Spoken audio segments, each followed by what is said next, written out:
ए जान, आखिर छोड़ के चल गईलो। हाँ, मत रो। किस्मत में शायद हमनी के साथ ना लिखल रहे। तोहरा खातिर दुनिया से लड़ गईल रही, तू ही हमारा जिए के सहारा रहलू। आज उहे हाथ छोड़ के ये जान, काहे गैर के होखे के फैसला कईलू।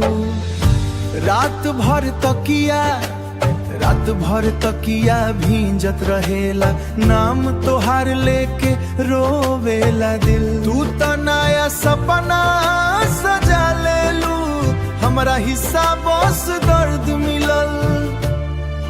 मत समझ बेवफा हमके सजना, हालात हमके दूर क देले बा।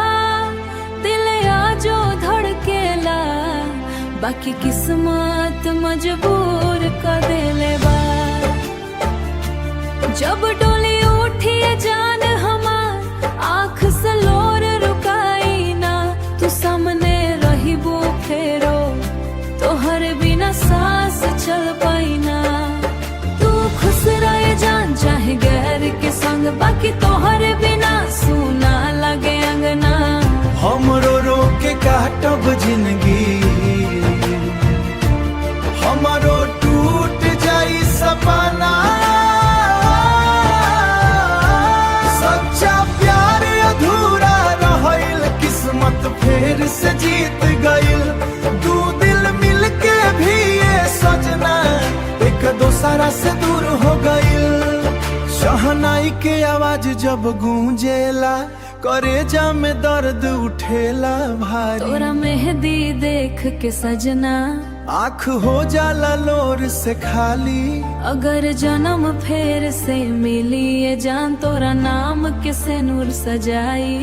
ए जन्म तो टूटल प्यार हमार, बाकी अगिला जन साथ निभाई। तू डोली में बैठ के दूर चल जाईबू, हम दिल में तोहरे नाम बसाई। चाहे दुनिया लाख जुदा कर देवा, हम एक दूसरा के भुला ना पाईबू।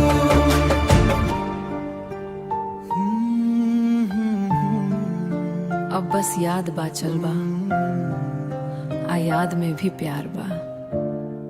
अधूरा मोहब्बत ही शायद सबसे बड़ा